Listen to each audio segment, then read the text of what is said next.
Hello everyone, this is Archana. Welcome back to my channel. तो यार, सबसे पहले तो कंग्रेचुलेशन उन सभी लोगों का जिनका मेरिट लिस्ट में नाम आ चुका है। अभी कल ही रिजल्ट आई है एंड मेरे पास बहुत सारे बच्चों के मैसेजेस आए हैं कि उनका सिलेक्शन हो चुका है।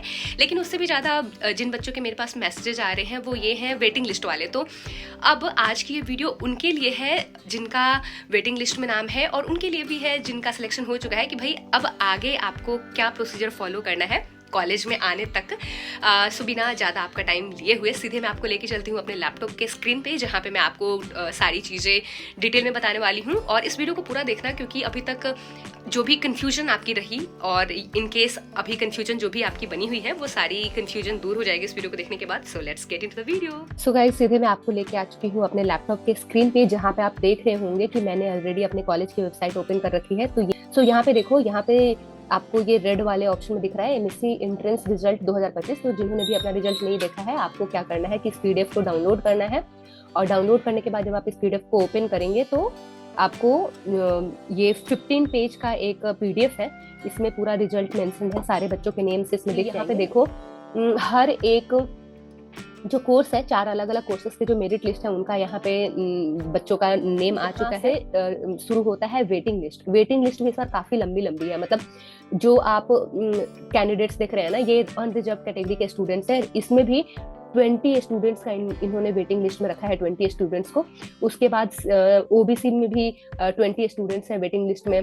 देन आफ्टर एससी में भी 10 स्टूडेंट्स हैं वेटिंग लिस्ट में, और एसटी में इधर भी वेटिंग लिस्ट में काफी लोग हैं। हर एक कोर्स में कुछ जो कैंडिडेट है जिनका तो फिक्स है कि उनका सिलेक्शन हो चुका है, मेरिट लिस्ट में ऑलरेडी नाम आ चुका है, उनको तो कोई टेंशन नहीं है। वो अपना 7 जुलाई को कॉलेज में आएंगे और अपना एडमिशन का जो भी प्रोसेस है उसको करेंगे। लेकिन मैं बात करना चाहूंगी उन बच्चों का जो वेटिंग लिस्ट में है, उनको क्या करना चाहिए। तो मैं यहाँ पे एक बहुत इंपॉर्टेंट आपसे डिस्कशन करने वाली हूँ, और वो ये है कि जो भी बच्चे जिनका वेटिंग लिस्ट में अप टू 10, जैसे यहाँ देखो, अप टू 10 वेटिंग लिस्ट में अगर आप जनरल कैटेगरी में हैं और अगर आपका सीरियल नंबर 1 से लेके 10 तक में आपका नाम है, तब आप आ जाइए एडमिशन के दिन। लेकिन अगर आपका 10 से आगे जो सीरियल नंबर है उसमें आपका नेम है, तब मैं आपको मना करूंगी कि फर्स्ट काउंसलिंग में आप मत आओ। अब मैं आपको ये बताती हूँ कि मैं ऐसा क्यों कह रही हूँ कि वेटिंग लिस्ट में जिनका 1 से लेके 10 तक में नाम है उनको फर्स्ट काउंसलिंग में आना चाहिए। मैं ऐसा इसलिए कह रही हूँ क्योंकि होता क्या है कि जैसे मेरे जैसे बहुत सारे बच्चे थे। मैंने क्या करा था अपने टाइम पे कि मैंने ना 2 कोर्सेज में फिल किए थे फॉर्म। जब फिल किया था तो मैंने फॉरेस्ट्री का भी फॉर्म फिल किया था और मैंने ईएम का भी, मतलब इन्वायरमेंट मैनेजमेंट का भी कोर्स का फॉर्म फिल करा था। और मेरी सिलेक्शन लकीली दोनों में हो गई थी। लेकिन कैंडिडेट तो मैं एक ही हूँ और मुझे एडमिशन एक टाइम पे एक ही कोर्स में लेना है। या तो मैं ईएम में कोर्स में एडमिशन लूंगी या फिर फॉरेस्ट्री में। तो अगर मैं ईएम में लूंगी तो फॉरेस्ट्री की एक सीट खाली हो जाएगी, और अगर मैं फॉरेस्ट्री में एडमिशन लूंगी तो ईएम की एक सीट खाली हो जाएगी। तो इसी तरीके से बहुत सारे बच्चे ऐसा करते हैं। तो इन केस कुछ बच्चों का ऐसा हो गया होगा कि दोनों कोर्सेज में उनका नाम आ गया होगा, लेकिन उनको अभी किसी एक ही कोर्स में एडमिशन लेना है। तो एक कोर्स की जो सीट है वो तो खाली हो गई।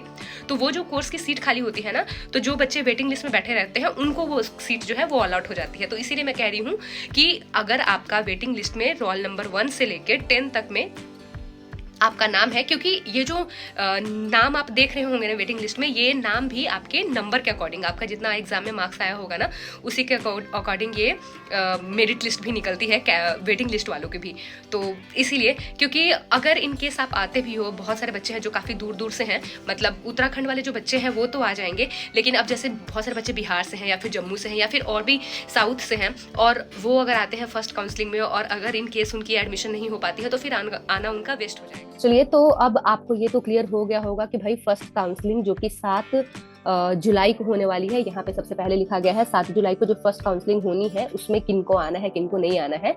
लेकिन अब वैसे बच्चों की मैं बात करूंगी जिनको काउंसलिंग के लिए आना है। तो भाई अगर आपको काउंसलिंग के लिए आना है तो यहाँ पे देखो, 7 जुलाई मंडे को सुबह 9:45, मतलब ऑलमोस्ट 10 बजे तक आपको एफआरआई की जो एडमिशन, अच्छा एफआरआई में ना एडमिशन का जो काउंसलिंग होता है वो अलग जगह होता है। जो आप मेन बिल्डिंग देखते हो वहाँ पे एडमिशन नहीं होती है। आपको कोलागढ़ गेट से एंट्री करनी होगी और वहाँ पे जो एडमिशन का डिपार्टमेंट है उधर होता है। बेसिकली एग्जामिनेशन हॉल जो है वहीं पे एडमिशन होती है, तो वहीं आना होता है आपको। देखो, जो 7 जुलाई है, 7 जुलाई को ज्वाइनिंग के लिए आना है जिनका मेरिट लिस्ट में नाम आया है उनको, लेकिन 10 जुलाई को वैसे बच्चों को आना है कॉलेज में जिनका वेटिंग लिस्ट में नाम है। ठीक है, तो फर्स्ट जो काउंसलिंग हो रही है 7 जुलाई को, उसमें सिर्फ वही बच्चे आएंगे जिनका मेरिट लिस्ट में नाम आया है, लेकिन वैसे बच्चे जिनका वेटिंग लिस्ट में नाम है उनको 10 जुलाई को आना है। तो लेकिन यहाँ पे ये भी मेंशन है पहले से ही कि भाई जो भी बच्चे वेटिंग लिस्ट में है, तो कॉलेज इस चीज की श्योरिटी आपको नहीं देती है कि आपका एडमिशन होगा ही होगा। जैसे कि मैंने ऑलरेडी बताया कि जो वेटिंग लिस्ट में है उनका सिलेक्शन जो होता है वो किस तरीके से होता है, तरीका बस यही होता है कि अगर सीट खाली रहेगी तभी आपको एडमिशन मिल सकता है। इन केस अगर सीट पहले से ही फुल है तो आपको एडमिशन कैसे मिलेगा, मतलब that is not possible, right.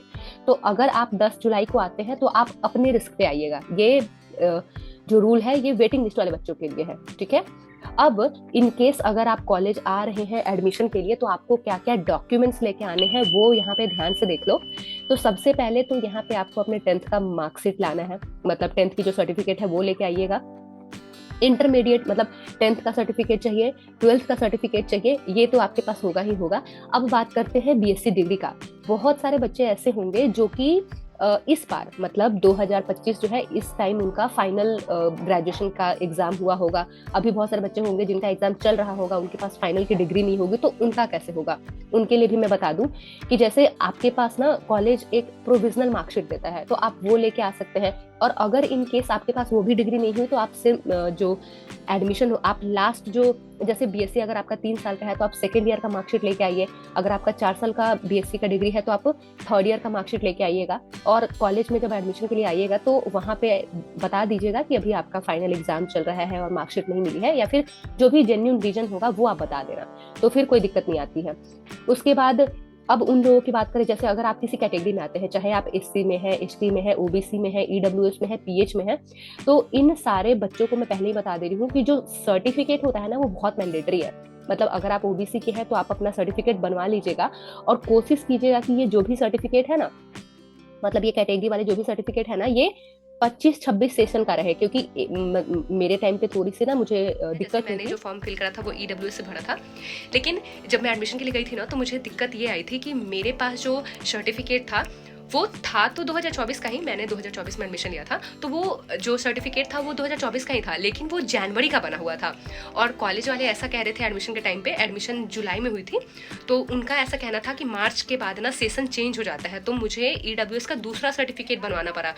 और मतलब जब मैं एडमिशन के लिए गई थी तो मुझे तो ऐसा यही लगेगा ना कि भाई अब 24 में मैंने बनवा रखा है, जनवरी में मेरा सर्टिफिकेट बन के आया था, तो मुझे ऐसा लगा कि 24 सेशन है, मतलब 24 के साल का ही है, तो मैंने 2024 की सर्टिफिकेट है तो क्यों ही कोई मना करेगा। लेकिन जब मैं कॉलेज में गई तो मुझे पता चला कि 24 में भी मार्च होने के बाद, मतलब मार्च 2024 के बाद वो सर्टिफिकेट फिर वैलिड नहीं रहती, तो फिर से मुझे सर्टिफिकेट बनवानी पड़ी। और तब जाके मतलब मेरा वहाँ जो एडमिशन का प्रोसेस है वो कंप्लीट हुआ था। तो मुझे मेरी एडमिशन को ना थोड़ी देर के लिए होल्ड पे रख दिया गया था, लेकिन फिर मैंने उनको बहुत कन्विंस करा कि बिहार में ऐसा ही होता है, मतलब ये पूरे साल के लिए वैलिड होता है, इस तरीके से रिक्वेस्ट करनी पड़ी थी, तब जाके उन्होंने एडमिशन लिया था। तो ये प्रॉब्लम आपके साथ ना हो, और अभी तो टाइम है आपके पास। अगर आपके पास भी कोई डॉक्यूमेंट्स वगैरह नहीं है तो आप ऑनलाइन अप्लाई करो। जैसे ईडब्ल्यूएस कैटेगरी के अगर आप हो तो आप ऑनलाइन अप्लाई करो और अपना इस स्टेशन का सर्टिफिकेट बनवा लेना, ताकि एडमिशन के टाइम पे आपको कोई दिक्कत ना हो। उसके बाद आपको इनकम सर्टिफिकेट भी लाना होता है अपने पेरेंट्स का। इनकम सर्टिफिकेट बनाया जाता है। कैरेक्टर सर्टिफिकेट तो आपको कॉलेज से ही मिलेगा, माइग्रेशन सर्टिफिकेट भी कॉलेज से मिलेगा, और फोटो कॉपी लाना होता है सर्टिफिकेट का। मतलब ओरिजिनल भी आपको अपना सारे डॉक्यूमेंट्स लेके आने हैं और साथ ही साथ एक एक फोटो कॉपी करवा लेना।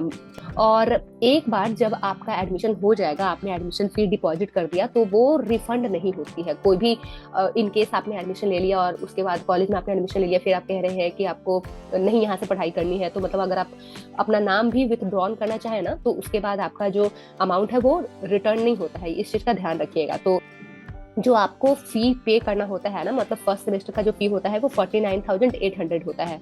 तो इसमें आपका हॉस्टल फी भी इंक्लूडेड रहता है और हॉस्टल में रहना ही मैंडेटरी होता है।